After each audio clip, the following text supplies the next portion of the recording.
Somebody get this mop man out of my ER. He's in the way. Floor's not gonna clean itself, ma'am. She had no idea who she was laughing at. You even understand English? I said move. I understand just fine. I also understand patience. What is this circus? Get that janitor out of my hall! Now! Then a surgeon walked in. And everything changed. Because the man with the mop built the procedure they just used. She laughed loud enough for the whole floor to hear. He just kept mopping. Then the surgeon walked in. Mercer Kingsley Medical Center, 11:47 p.m. The kind of night where the ER doesn't breathe, it gasps.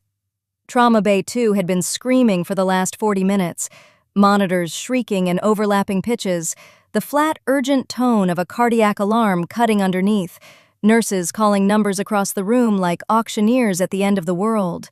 A patient was coding on table 2, vascular bypass graft gone sideways.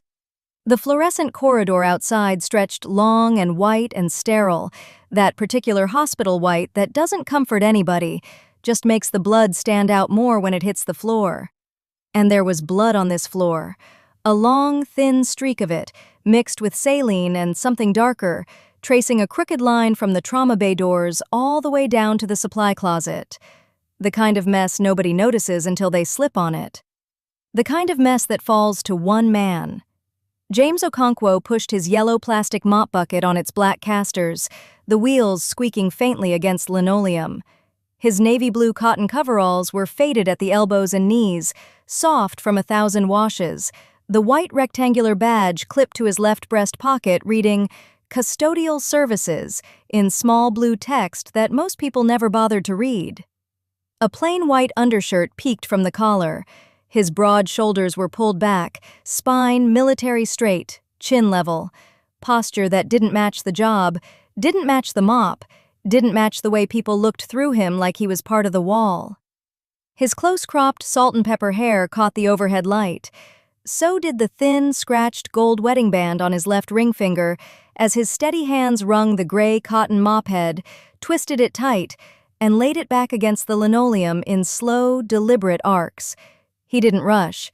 He never rushed.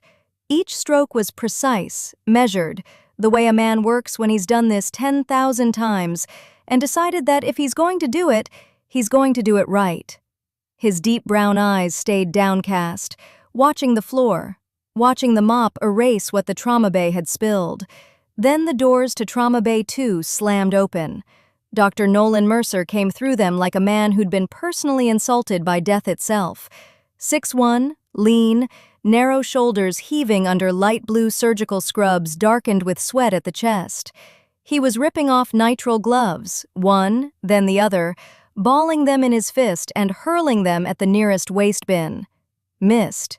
Didn't care. His sandy blonde hair, usually side-parted and neat, was pushed back in damp streaks. That fair, pinkish skin had gone full crimson from the collar up, the flush crawling past his pointed chin, past the shallow cleft, all the way to his pale blue eyes. The silver Rolex on his left wrist caught the fluorescent light as he raked both hands through his hair. He'd lost the patient. The vascular bypass graft, specifically the Okonkwo anastomosis, a technique so precise it required suturing vessels at angles most surgeons couldn't even visualize, had failed under his hands. The patient had coded, and Nolan Mercer, who had never once in his 38 years considered that failure might be his own fault, was looking for someone to bleed on. He found James. Or, more accurately, he found the mop bucket. His white Nike surgical clog caught the edge of it, barely, just enough to break his stride, and that was all it took. He kicked it. Not a nudge, a full, deliberate kick. The yellow bucket spun sideways and cracked against the baseboard. Dirty gray water erupted across the linoleum, splashed up the wall, sprayed across James's coveralls in a dark, spreading stain from hip to knee. The mop clattered to the floor, and Mercer turned on him. "Get this filth out of my ear." His voice bounced off every hard surface in that corridor, every tile, every window, every closed door. James said nothing. "You hear me? I'm talking to you. Mercer stepped closer, chest forward, both hands on his hips. That pose, always that pose, chin up like he was addressing someone beneath his shoe. The navy lanyard swung against his chest, the badge with its red attending stripe catching the light like a little flag of authority. You people leave your slop buckets in the middle of a working corridor. Someone's going to get hurt, and it's going to be my liability. You understand that? My name. My floor. James looked at him, one long, quiet look, deep brown eyes beneath heavy, straight brows. The small, dark birthmark shaped like a thumbprint just below his left ear was visible as he turned his head slightly. He said nothing. You smell like bleach and failure, Mercer hissed, leaning in close enough that James could see the tiny mole at the outer corner of his left eyebrow, the 3 faint freckles on his right cheekbone. I want you off this floor by morning. I'll have your badge pulled. I'll call facilities myself. That line hung in the air like something rotting. 20 feet away, at the nurse's station, Priya Desai stood frozen. Her dark brown eyes were wide above the pink stethoscope draped around her neck, one hand resting on it the way she always did when she was thinking hard or trying not to speak. Her jet-black hair was pulled tight in its low bun, her small frame rigid in seal blue scrubs. The tiny, dark beauty mark above the right corner of her upper lip twitched as her jaw clenched. She wanted to say something. You could see it in the way her weight shifted hard onto one hip, the way her fingers tightened around the stethoscope tubing. But she didn't move, didn't speak. Fear does that to people who've seen what happens when you cross the attending on his worst night. James bent down. He righted the bucket. He picked up the mop, wrung it once, and resumed mopping. Same arcs, same deliberate pace, same silence. The dignity in that choice could break your heart if you let it. Mercer scoffed, actually scoffed, like a man in a movie who doesn't know he's the villain, and turned on his heel toward the elevator bank. "Gone by morning," he shouted over his shoulder, not even looking back. "Or I'll have security drag you out myself." His clogs squeaked against the wet floor. Then a voice came from the far end of the corridor, low, measured, the kind of voice that doesn't need volume because it carries authority in every syllable. "Dr. Mercer, stop walking." He stopped. Dr. Lorraine Achebe stood at the far end of the hall beside the wall of innovation, tall and statuesque at 5'10", her silver-white hair luminous under the fluorescence. Rectangular tortoiseshell reading glasses sat low on her nose. Her crisp white lab coat hung open over a burgundy silk blouse with a mandarin collar, the gold caduceus lapel pin on her left coat lapel catching the light. One hand was clasped behind her back. The other rested on a bronze-framed portrait, a photograph of a younger man with deep ebony skin, broad shoulders, and the same heavy brows that James Okonkwo wore right now, 50 feet away, holding a mop. Her dark brown eyes, framed by deep-set laugh lines and thick, expressive brows, fixed on Mercer like a scalpel finding its mark.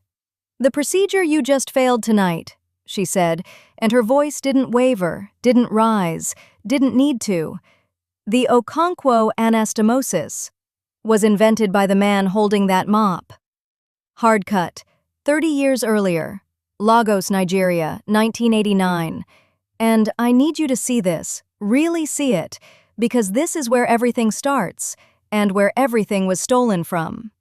The University of Lagos Medical School sat on a sprawl of concrete and red laterite, palm trees leaning over walkways cracked by root systems nobody had the budget to fix. The air was thick. Not thick like a metaphor, thick like you could wring it out.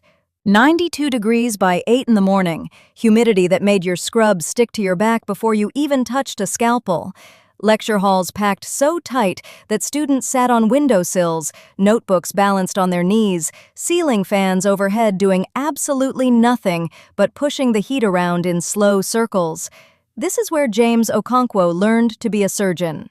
24 years old, son of a schoolteacher father who graded papers under a kerosene lamp, and a seamstress mother whose Singer sewing machine was the most expensive thing in the house. No connections, no family money, no safety net, just a mind that moved faster than anyone around him could keep up with, and hands, broad, steady, dark-skinned hands with blunt fingertips that could tie a surgical knot in 3 seconds flat. By his second year, his professors stopped correcting him. By his third, they started consulting him. And here's the thing that kills me. While Nolan Mercer's grandfather was publishing in well-funded American journals with entire research teams behind him, James Okonkwo was doing something those teams couldn't do. He was solving a problem that had stumped vascular surgeons for decades. And he was doing it alone, in a campus lab with flickering fluorescent lights and a second-hand microscope held together with electrical tape. Late nights. I'm talking 2, 3 in the morning, the campus generator cutting out every 40 minutes so he'd work by flashlight until it hummed back on. His notebooks, not typed, not printed, hand-drawn, meticulous ink diagrams of suture patterns, each one refined from the last, margins filled with calculations so dense they looked like music. He'd sketch a vessel cross-section, identify the failure point of a conventional end-to-end anastomosis, then redesign the stitch pattern from scratch. Over and over, hundreds of iterations. The problem he was chasing? Simple to describe, brutal to solve. When you reconnect a severed blood vessel, say after a traumatic injury or during organ transplant, the standard technique stitches the two ends together in a circle of interrupted sutures. Neat, right? Except blood doesn't move in neat straight lines. It swirls, it eddies, and those evenly spaced stitches create tiny pockets of turbulence along the vessel wall. Turbulence means slow flow. Slow flow means clotting. Clotting means the vessel closes. Clotting means the patient loses the limb, loses the kidney, loses their life. Every vascular surgeon in the world knew this was the weak point. Nobody had fixed it. James fixed it. The spiral suture anastomosis. Instead of placing stitches in a static circle, he designed a continuous, spiraling suture that followed the natural helical flow of blood through a vessel. Picture a barber pole, that red stripe winding upward. Now imagine that's your suture line, curving along the inside of a reconnected artery in the same direction the blood already wants to move. No pockets, no turbulence, no dead zones where clots can form. The blood hits the repair site and just keeps going, like water around a smooth river stone. Elegant doesn't even cover it. This was genius at the molecular level. His testing showed a 60% reduction in post-anastomotic thrombosis. 60%.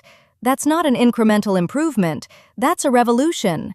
That's the difference between a patient walking out of the hospital and a patient leaving in a box. European journals started citing his early papers on microvascular repair before he'd even finished his residency.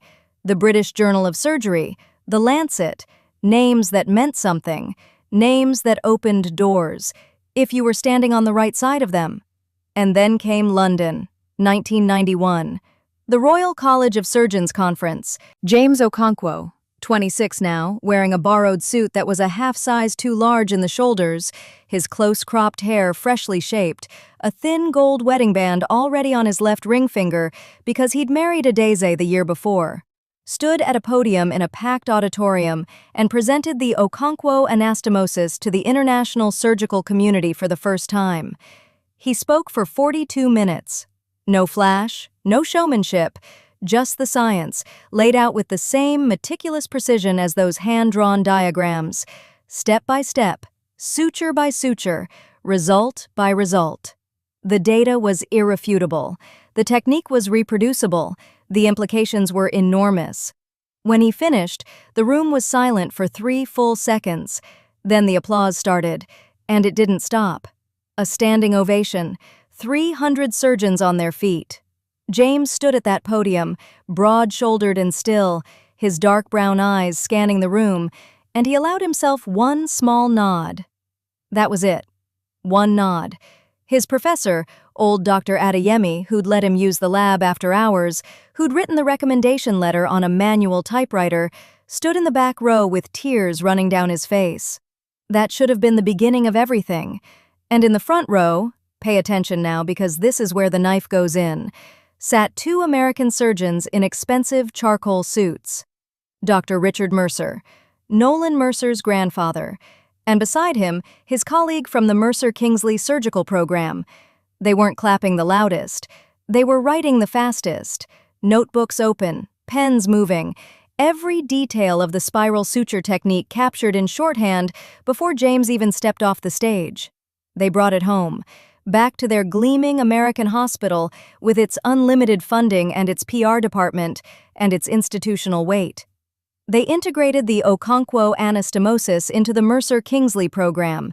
They trained residents on it. They published refinements of it. They built careers on top of it. And here's the part that should make your blood boil. They kept the name, the Okonkwo anastomosis. They had to. Too many international citations, too much published precedent to scrub it completely. But the man? His photograph? His biography and the training materials? His invitation to collaborate? Gone. Quiet as a whisper. They kept the name because they had to. They dropped the man because they could. James doesn't know it yet, standing at that podium with applause washing over him. He doesn't know that the two men in the front row are already planning to bring his work home and erase his face. 1993. A cold February morning at Baltimore Washington International Airport. 2 suitcases, 1 acceptance letter, and every dream a man could carry in his chest without it breaking his ribs. James Okonkwo walked through the arrivals gate with his wife Adeze beside him, her hand locked in his, her eyes wide and wet and full of the same terrified hope that was pounding through his veins. He was 30 years old, broad-shouldered, military straight in his posture even after 14 hours in a middle seat. His close-cropped hair was still fully black then, no salt, no pepper, no recession at the temples. Just a young man from Lagos who'd invented a surgical technique that made a room full of European doctors stand on their feet and clap. And now America wanted him. That was the story he believed. The fellowship acceptance letter from Johns Hopkins was folded in the inside pocket of his only sport coat. He'd read it 40 times. He could recite the opening line from memory. "Dear Dr. Okonkwo, we are pleased to extend..." Those words had kept him warm through the visa process, through the embassy interview, through selling nearly everything they owned to afford 2 one-way tickets. Adeze had sold her mother's gold earrings. She never told him that. He found out 6 years later. Their apartment was a 1-bedroom on East Chase Street, 3rd-floor walk-up. Radiator that clanked like a drunk ghost every night at 2 a.m. The kitchen was barely wide enough for both of them to stand in at the same time, but there was a window above the sink that faced east, and on clear mornings the light hit the counter in a way that reminded Adeze of her mother's kitchen in Enugu. She hung a small wooden cross above it. James hung his fellowship letter on the refrigerator with a magnet shaped like a crab. He was going to practice medicine in America. That was the plan. Now let me tell you what America had planned for him. The bureaucratic wall hit within the first 90 days. His Nigerian medical degree, earned at the University of Lagos, one of the most respected programs in West Africa, was not recognized by the state licensing board. Not rejected, not reviewed and found lacking, simply not recognized. As if the institution didn't exist, as if the years of anatomy and pathology and surgical rotations had happened in a dream. So he started the recertification process. Fine, he'd expected some of that. He studied for the USMLE, passed Step 1 on his first attempt, scored in the 92nd percentile, filed his paperwork, paid the fees that ate through their savings like acid through cloth. 300 here, 500 there, transcript verification, credential evaluation, notarized translations of documents that were already in English. Then the goalposts moved. His Step 2 clinical skills exam was scheduled for April 1994. 2 weeks before the date, he received a letter informing him the testing center had relocated his slot. New date? November. 7 months away. He called the board, sat on hold for 2 hours and 40 minutes. A woman whose voice sounded like she was reading from a script told him there was nothing she could do. He asked to speak to a supervisor. The supervisor told him the same thing, but slower, as if the problem was his comprehension and not their system. He took the exam in November. Passed. filed more paperwork, paid more fees. Then a letter arrived saying his credential evaluation had expired because it was now older than 12 months. He'd have to start that part over. New fees, new wait times, new letters to request from Lagos, letters that took 8 weeks to arrive by international post, and then were rejected because the notary stamp was in the wrong color ink. 4 years. 4 years of fighting a system that wasn't broken. It was working exactly as designed. It was designed to exhaust people like him, to make them give up, go home, except that their expertise had an expiration date that coincided with the American border. James did not give up. But the system didn't care about his resolve. It just kept eating his time and his money and his wife's gold earrings. Then the lupus came. Adeze started with the joint pain first, then the rashes, then the fatigue so deep she couldn't climb the 3 flights to their apartment without stopping twice. The diagnosis came in the spring of 1997, systemic lupus erythematosus. The rheumatologist at Hopkins, the same hospital that had offered James a fellowship he could never fully access, laid out the treatment plan. Immunosuppressants, monitoring, blood work every 6 weeks. The costs were staggering. Their savings were already gone. The fellowship window had closed while James was drowning in paperwork, and now his wife was sick. He stood in their kitchen the night after the diagnosis, that thin gold wedding band, already scratched from years of wear, catching the light from the bulb above the stove. Adeze was sleeping in the next room. The fellowship letter was still on the refrigerator. He looked at it for a long time.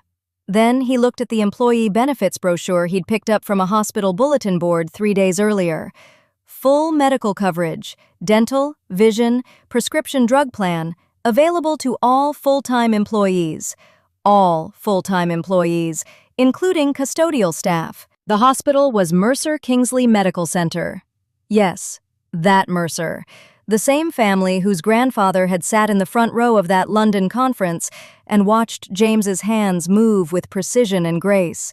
The same institution that now taught the Okonkwo anastomosis to every surgical resident who walked through its doors, though they'd long since dropped the Okonkwo part. James applied for the custodial position on a Tuesday. By Friday, he was standing in the facilities office, signing paperwork. A woman behind the desk handed him a pair of navy blue cotton coveralls, folded in plastic. She handed him a white rectangular badge. He looked down at it. Custodial Services. Small blue text. He clipped it to his left breast pocket, straightened his shoulders, military straight, chin level, the way his father taught him to stand. He told himself it was temporary, just until Adeze's treatment was covered, just until he could get back on his feet, finish the licensing, reclaim the career that was rightfully his. That was 26 years ago. 26 years of night shifts. 26 years of watching through observation glass as residents butchered his technique and never saying a word. Almost. See, here's the thing about James Okonkwo that nobody at Mercer Kingsley Medical Center ever bothered to learn. The man didn't just mop floors. He didn't just empty biohazard bins into red-lined disposal units or buff the linoleum in the East Wing until it shone like river water under fluorescent light. He did all of that, sure. Every single night.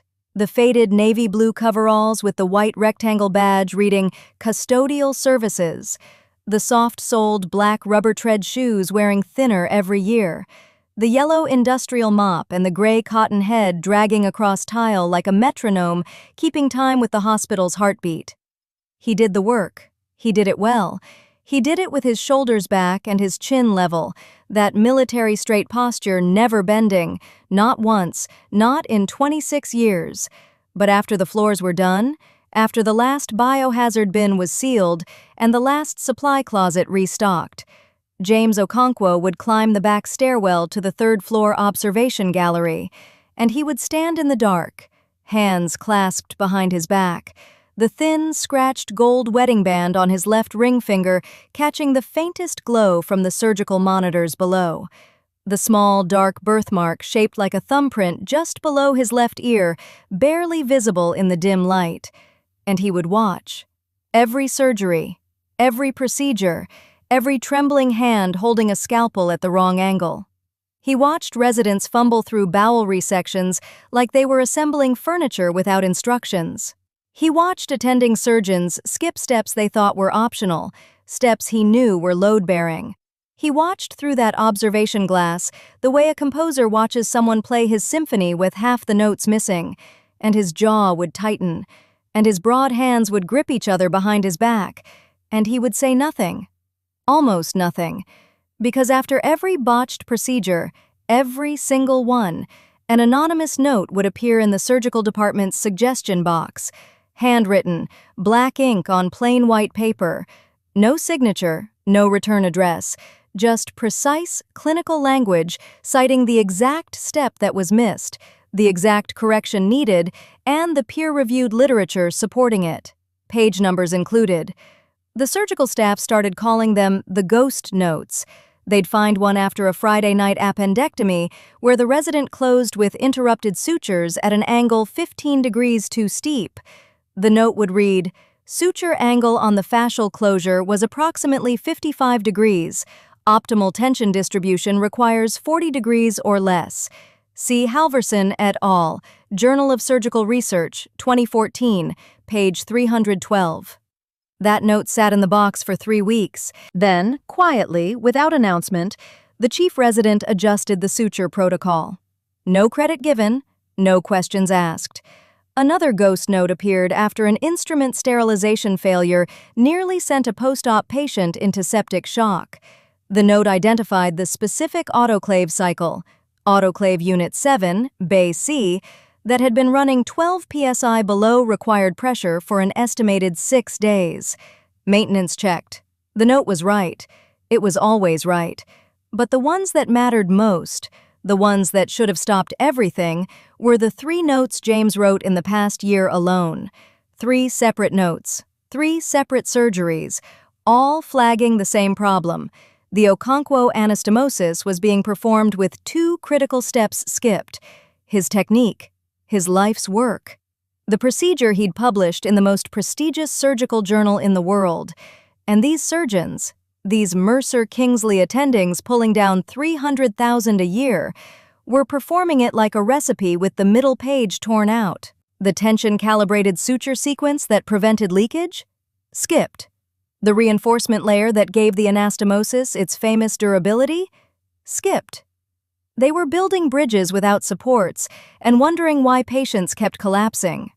3 notes, 3 warnings, all ignored.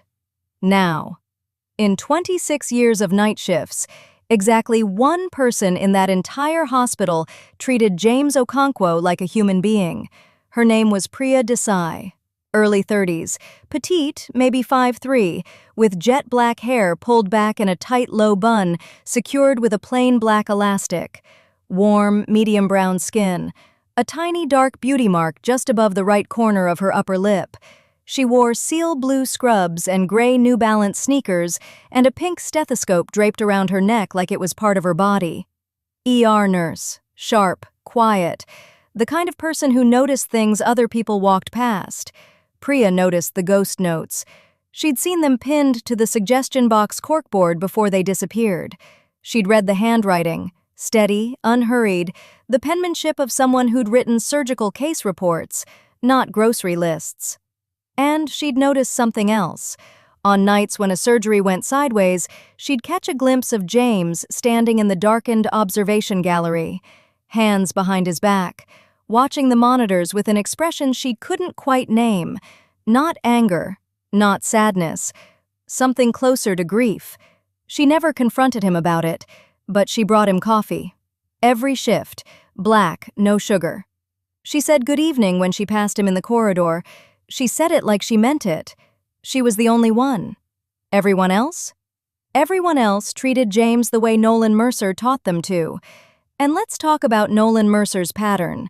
Because that scene in the hallway, the kicked bucket, the slur about smell, the chest-forward posture of a man who'd never been told no, that wasn't an isolated incident. That was a Tuesday. Mercer had bullied custodial and nursing staff for years, disproportionately targeting Black employees, disproportionately targeting immigrant workers. He'd called a Haitian orderly the help in front of a patient's family.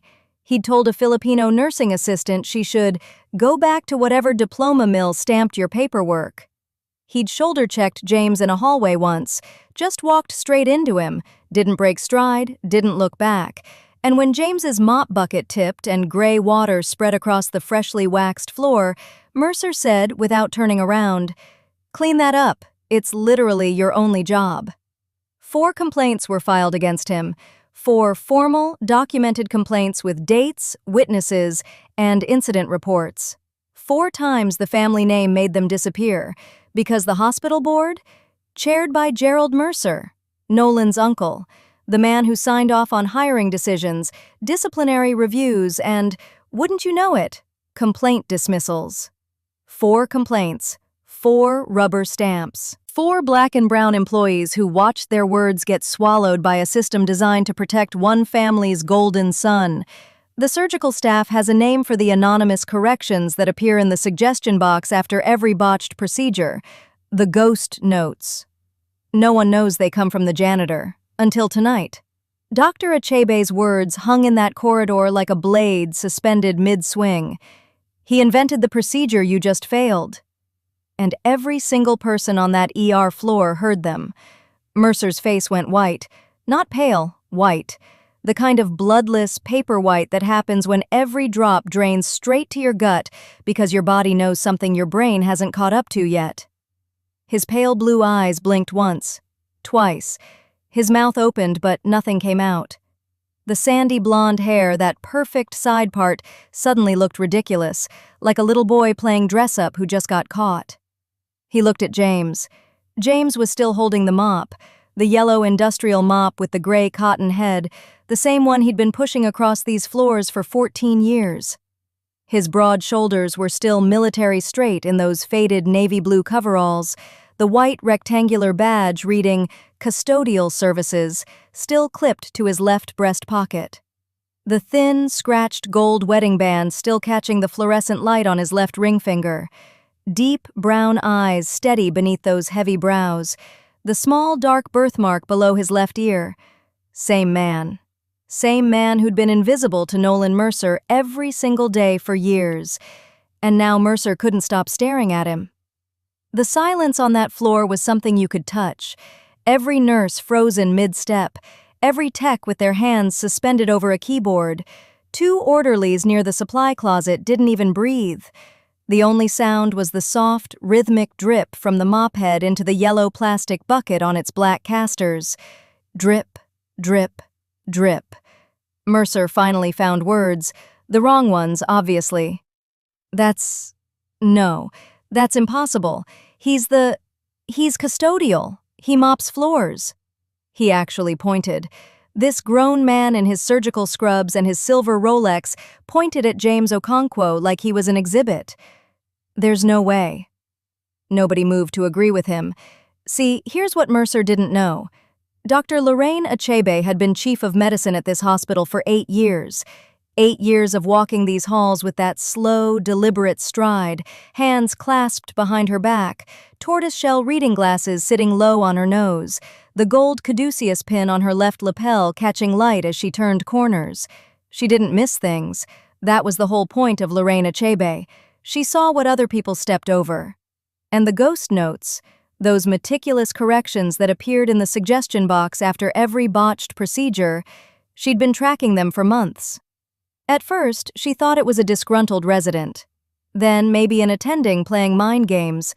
But the handwriting nagged at her. Precise, deliberate. The capital letters had a distinctive architectural quality, each stroke measured like someone trained in technical drafting. It hit her at 2 in the morning on a Tuesday, sitting in her home office surrounded by old journals. She was rereading a 1991 article from the Annals of Surgical Innovation, a paper she'd first encountered as a medical student, one that had shaped her entire understanding of vascular anastomosis. The diagrams in that paper had handwritten annotations in the margins of the original proof copy she'd obtained years ago from the journal's archive. She held one of the ghost notes next to those annotations. Same hand, same precise architectural capitals, same slight leftward slant on the descenders. The author of that 1991 paper was Dr. James Okonkwo. She pulled his publication history quietly. 12 papers, cited over 3,000 times worldwide, referenced in surgical textbooks on 4 continents. The Okonkwo anastomosis wasn't just some technique, it was foundational. Surgeons in Berlin, in Sao Paulo, in Tokyo used it every single week. And the man who created it was pushing a mop bucket through the corridors of a hospital that didn't know his name. Achebe didn't confront James right away. She gathered everything first. She was methodical like that. The deep-set laugh lines around her mouth tightened whenever she found another piece, another layer of what this hospital had overlooked. She pulled the security footage. Yes, that footage. The one from 3 weeks ago where Mercer kicked James's mop bucket across the hallway, dirty water splashing across James's work shoes. Mercer not even breaking stride, tossing back, "Clean it up faster next time, old man," without a glance. She pulled the 4 buried complaints, too. 4 separate incidents where nurses or techs had reported Mercer's behavior toward custodial staff. 4 complaints that somehow never made it past the administrative assistant's desk. Funny how that works when your uncle sits on the hospital board. Now, Achebe stood in that silent corridor, silver-white hair catching the overhead lights, and she didn't raise her voice. She didn't need to. "Dr. Mercer, my office, now." That word, doctor, landed on Mercer like a slap, because she wasn't talking to him with respect. She was talking to him like a principal talks to a kid who just got caught cheating. His neck flushed that telltale pinkish red creeping above the V-neck of his scrubs. He opened his mouth again, and Achebe simply turned and walked. Hands clasped behind her back, slow, deliberate stride, the gold caduceus pin glinting once as she rounded the corner. He followed. What else could he do? But the moment that mattered, the one that's going to stick with you, happened 30 minutes later in Achebe's office.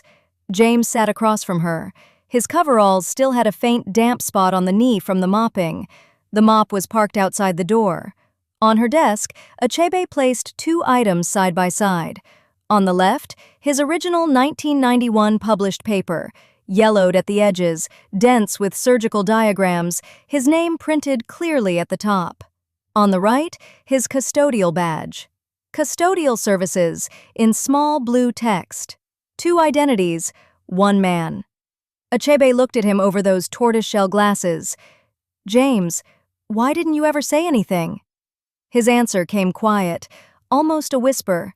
The deep brown eyes didn't waver, and his broad hands, the hands of a surgeon, the hands of a janitor, the same damn hands, rested flat on his knees. Who would have believed the janitor? That sentence should break your heart, because he was right. Achebe held his gaze for a long moment. Then she stood. "Come with me." She led James into the surgical training lab. 12 residents were already assembled, Priya Desai among them, her pink stethoscope draped around her neck, dark eyes wide, one hand resting on it like an anchor. Achebe set his original 1991 published paper on the table beside his custodial badge. She asked him to walk the residents through the correct technique. James looked at the practice model on the table. He looked at his coveralls. He looked at the badge. Then he picked up the practice model. His hands moved with a precision that made the air in that room go still, deliberate, unhurried, exact. The salt and pepper gray at his temples caught the overhead surgical light. His hands had not forgotten a single motion. The hospital board convened an emergency session the next morning at 7:15 sharp. And listen, this boardroom? It looked like the kind of place where powerful people go to pretend they're making hard decisions while actually protecting each other. Long mahogany table, polished so dark you could see your own reflection staring back at you. 14 high-backed leather chairs arranged around it, each one probably worth more than James Okonkwo made in a month, pushing that yellow mop bucket down fluorescent corridors. The hospital crest hung on the far wall, bronze, heavy, self-important. An eagle clutching a caduceus like it owned the concept of healing. But the real decoration? That was in the corridor outside. Portraits. Oil paintings of Mercer men in dark suits, each one gazing down with the same pale blue eyes, the same pointed chin, the same expression that said, "This place belongs to us." 40 years of Mercer faces, 40 years of legacy mounted in gilded frames. Gerald Mercer sat at the head of the table, board chair, Nolan's uncle, 62 years old, silver-haired, broad in the way men get when they've spent decades eating well and worrying little. He had his reading glasses perched on his nose and a leather portfolio open in front of him, and he looked— I want you to picture this. He looked calm, relaxed even, like this was a minor inconvenience, a speed bump, something he could steer around the way he'd steered around every other mess his nephew had made. He had no idea what Dr. Lorraine Achebe had already done. She walked in at 7:18, 3 minutes late. On purpose. White lab coat crisp over a burgundy silk blouse with a mandarin collar, the gold caduceus pin catching the overhead light on her left lapel. Tortoiseshell reading glasses sitting low on her nose, silver white hair cropped close, about an inch on top, every strand of it earned. She carried a single manila folder in her left hand and a black flash drive in her right. Gerald barely glanced up. "Lorraine, thank you for joining us. I believe we can handle this quickly. It's essentially a personnel matter, and I'd like to keep it contained to— Gerald." One word. She didn't raise her voice. She didn't need to. The room went still. Achebe set the manila folder on the mahogany table and slid it to the center. Then she plugged the flash drive into the presentation laptop without asking permission. The screen on the far wall flickered to life. Security footage. Timestamp in the corner. The 6th floor corridor outside Trauma Bay 2. And there was Nolan Mercer in his light blue scrubs, silver Rolex catching fluorescent light, standing over a toppled yellow mop bucket, dirty water spreading across tile. His foot still extended from the kick.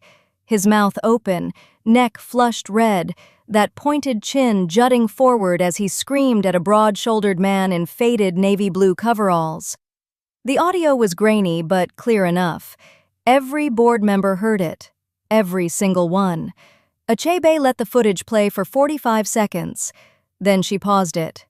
She opened the manila folder. 4 formal complaints have been filed against Dr. Nolan Mercer over the past 3 years.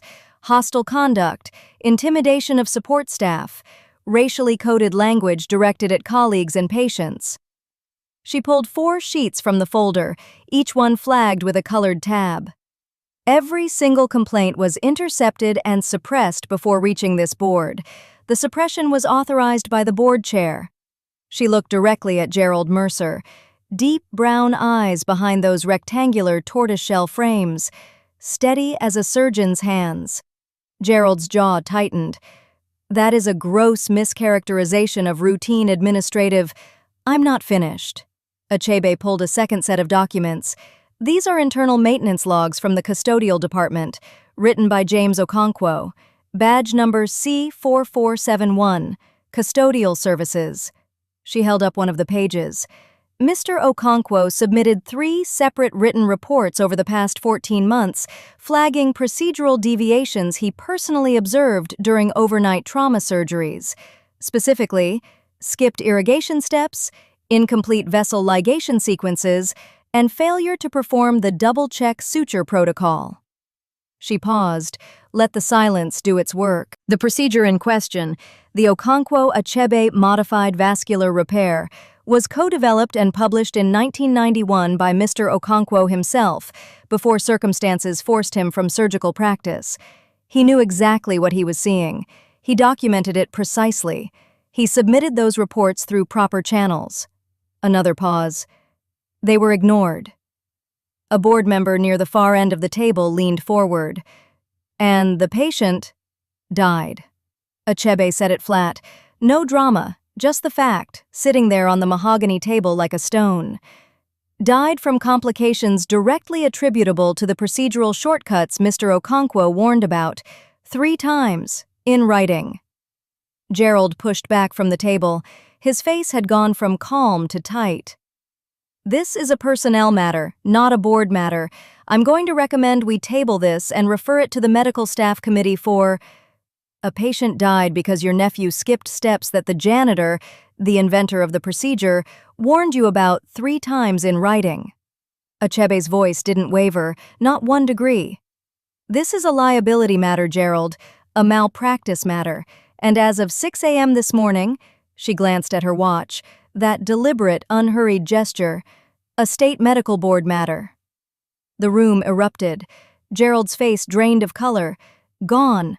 That confident flush, that board chair composure, that 40-year Mercer certainty. Gone like someone pulled a plug. Because Achebe had already sent the complete file. Everything. The footage, the suppressed complaints, the ghost notes, the patient's chart. Sent it to the state medical board, to the hospital's malpractice insurer, and to 3 national news outlets whose health correspondents had been asking pointed questions about surgical outcomes at this hospital for months. It was already done, before the meeting even started. Gerald opened his mouth, closed it, opened it again. Nothing came out worth hearing. The vote on Nolan Mercer's surgical privileges took less than 4 minutes, unanimous, suspended, effective immediately. His badge, his Rolex, his chest-forward posture, his pale blue eyes, none of it mattered now.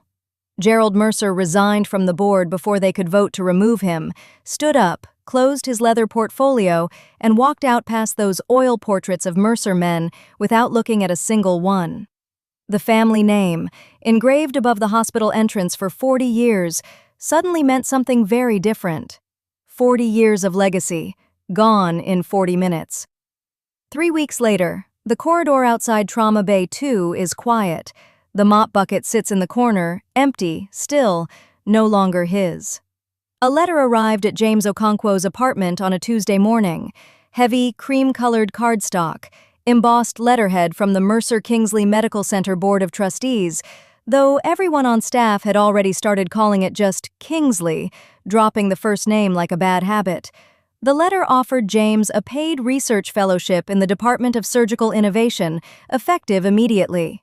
Below that, a fast-track recertification program co-sponsored by the hospital and the State Medical Licensing Board.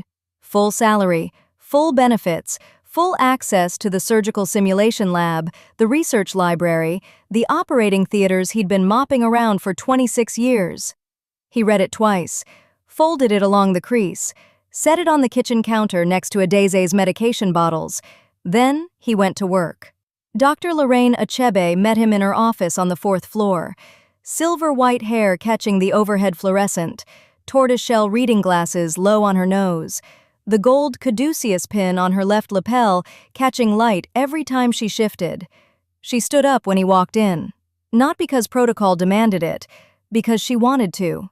She extended her hand across the desk. James took it. His grip was steady, unhurried, the thin, scratched gold wedding band pressing against her fingers. "You should have had this decades ago," she said. James looked at the new badge she slid across the desk. White plastic, blue text, his photograph, recent, not the old custodial headshot. Below his name, 2 words in clean sans serif font, Research Fellow. He clipped it to the left breast pocket of his coveralls, right where the old one used to sit. Same spot, different title. He didn't say anything dramatic. He just nodded once and put the badge where it belonged. Now. Priya Desai. Let's talk about what she did, because it mattered more than most people will ever know. While James was saving a man's life in Trauma Bay 2, Priya was the one who'd already been building the case. 18 months of documentation, incident reports filed and buried, complaints from nurses who'd been screamed at, belittled, grabbed by the arm during procedures. She'd kept copies of everything Nolan Mercer tried to make disappear, the write-ups, the disciplinary warnings that got mysteriously rescinded, the transfer requests from 3 different surgical nurses who all cited the same reason: hostile physician conduct. Priya handed that file to Dr. Achebe the morning after the surgery. 47 pages, every one of them a nail. The board promoted her to charge nurse within the week, unanimous. She found James in the corridor on his 3rd day as a research fellow. Same hallway, same fluorescent buzz overhead. She was carrying 2 paper cups of coffee from the nurse's station, black for him, cream and sugar for her.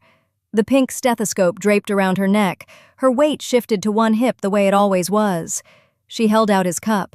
He took it. Same as 100 mornings before. Same gesture, same quiet nod between them. But now she knew. She knew that the man she'd been handing coffee to for years, the man in the faded navy blue coveralls with the soft-soled black shoes and the military straight posture, was the surgeon who'd invented a technique taught in medical schools on 3 continents. "You never said a word," Priya said, dark brown eyes steady. The tiny beauty mark above the right corner of her lip barely visible in the hallway light. James sipped his coffee. "You never asked the wrong questions. That's rarer than you think." 1 sentence, but she understood what it meant. She'd treated him like a person when nobody required her to, and he remembered every single time. The story broke nationally within days. Cable news first, then the medical journals, then the kind of viral social media wildfire that no PR team can contain. A board-certified surgeon from Lagos, a genius who developed a vascular anastomosis technique used in trauma centers worldwide, forced to mop floors for 26 years because the American medical licensing system refused to see credentials that didn't come stamped with the right country's approval. Reform advocates had been screaming about this for years. Now they had a face, a name, a man in coveralls holding a mop in one hand and a surgical clamp in the other.